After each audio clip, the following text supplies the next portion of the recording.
On my blog, you'll find a 3-paragraph post on Karl Marx's take on religion and subsequently religious experience. But in this video, I'm just going to talk you through what Marx is saying and just give you a flavor to why I think that what Marx is saying is just absurd and why I think his opinion should not be taken seriously or should even be considered. Well, Marx is probably most famously known for his political belief in communism. That is the belief there should not be any class system or any difference in financial status between two people. So basically a bin man should be paid exactly the same as a doctor. Now, what he says is that religion has got to do with capitalism, which is the opposite to communism. It's the world where we live in, where a doctor is paid subsequently more than rubbish man, people who collect rubbish. That's what capitalism is. And he said religion is all to do with this. Religion is the illusionary of men and the opium of the masses. And basically, what it does, religion, it preserves the class system.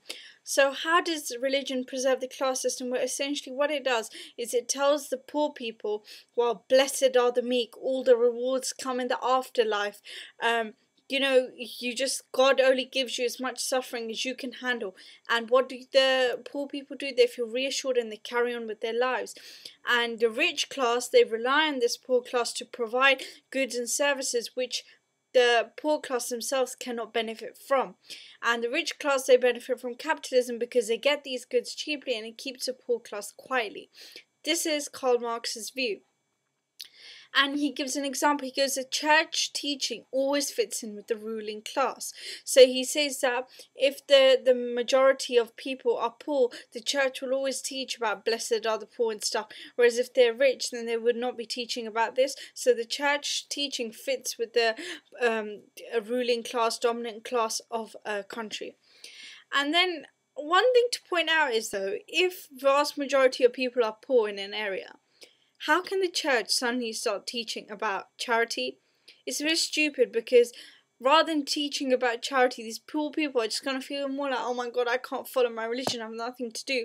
The church should be teaching about blessed are the meek, trying to give them hope and reassurance because these people don't have very much.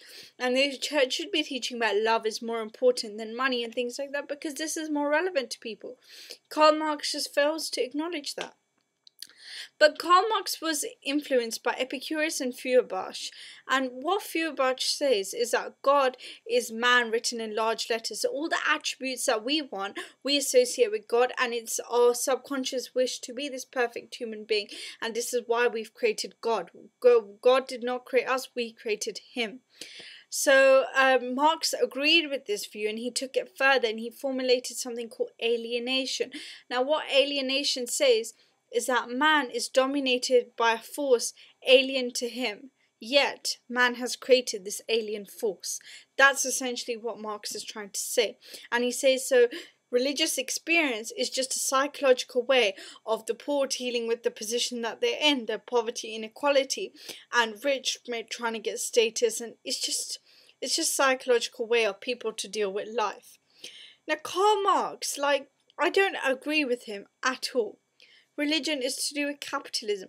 All Karl Marx is doing is that he's looking at all these problems in the world and he goes, I can't turn a blind eye to this, but God exists. Well, you can be skeptical and doubtful of that because there are so many arguments that are against him. So I'll turn a blind eye to him and I'll just believe in this suffering and things because I can't turn an eye. He's not trying to reason with the two. He's just like, I'm just going to choose that and I'm going to leave God out and say God is just made up by people.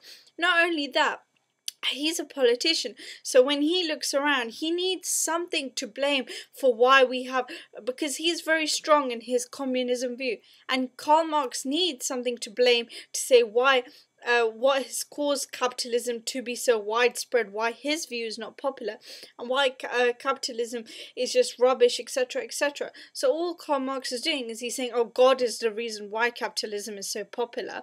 Once we eradicate God, which he knows will not happen because in a million years' time, people will still be talking about God, whether you like it or not. This will be the situation. They might have a totally different view, might be completely atheist, it might have changed, the views might be completely different, but people will still be discussing God. because it's a philosophical and theological problem that's been with us for ages. So all Karl Marx is trying to say is that that's why capitalism is so popular. The day you realise that, you'll step into my political philosophy, which is communism. Well, I don't agree with Karl Marx, but I just thought I'd do a little video. And all of those reasons against religion are why basically leads up to the belief that religious experience is just a psychological event and it's nothing more than that. Thank you for watching.